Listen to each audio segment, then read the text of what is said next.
If I can make a drinking game based off of how many times that I've seen Call of Duty YouTubers spread blatant misinformation and keep calling the Black Ops 1 and 2 ports remasters, I think I genuinely have liver poisoning. These ports were only announced just last week with little to no detail, and it's evident that most Call of Duty fans probably don't know what a port actually is. I'm tired of seeing tweets and people uploading videos clickbaiting saying that these games are remasters or that they're getting upgrades such as 4K 120 Hz. They're literally just grabbing the older games and moving them to newer hardware. The only difference is that these will have newer connections, they won't be running on the PS3 servers, and more than likely the only new enhancements that we will be getting is probably the fact that it will be running off of the PC version of the game, meaning that we could get an FOV slider on console and higher resolution textures. I just hate to see people hyping themselves up over something that they have way too high of expectations for, only just to get disappointed that it's just the same game that we've been playing for nearly 15 years. And something that never ceases to amaze me is how much Call of Duty fans will complain about literally everything. The full game and DLC prices for Xbox and Steam were actually lowered pretty recently, and now people are just assuming that these are what the prices are going to be for the ports. I'm also seeing way too many people complaining about the prices for the games both on PC and Xbox when they're literally lower than what they were when they launched. I primarily play this game on Xbox. Every time you go look at the digital store, this game is always full price $60 with all the DLCs being $15 a piece. You can't sit and argue with me about how this is not a better deal. These prices that they set the DLCs and games for should not sway your opinion based off of what the port is going to be. We still don't have a confirmed price point or even a release date yet. The absolute hate mob that I've seen from places like Twitter talking about these ports kind of disgusts me, honestly. You guys complain year after year that new Call of Duty doesn't feel like old Call of Duty and how much you miss the old days. They put all these remakes of these old maps into these new games, but it never feels the same because these new games are terrible. They put game modes like Black Ops Classic into Black Ops 7 to make you guys feel like you're playing the older games. And when that's not enough, they finally decide, hey, we're gonna port these old games to newer consoles. And you know what you guys do?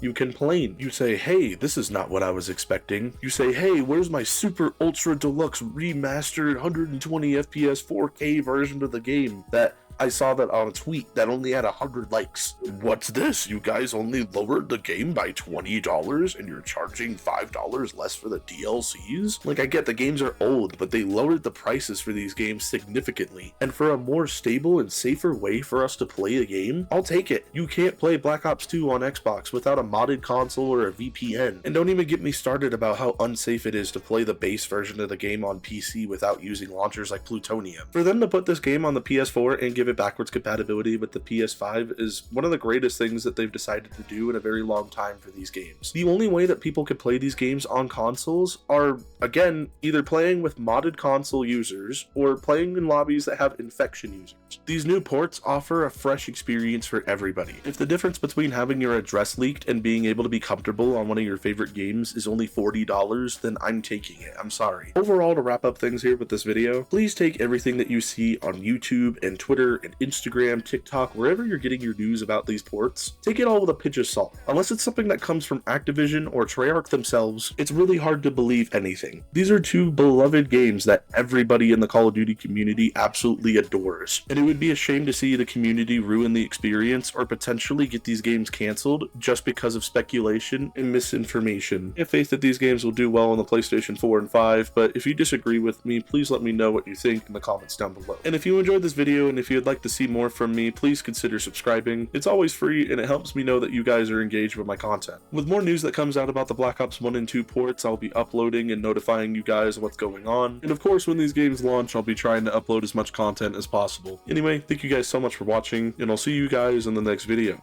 Have a great day.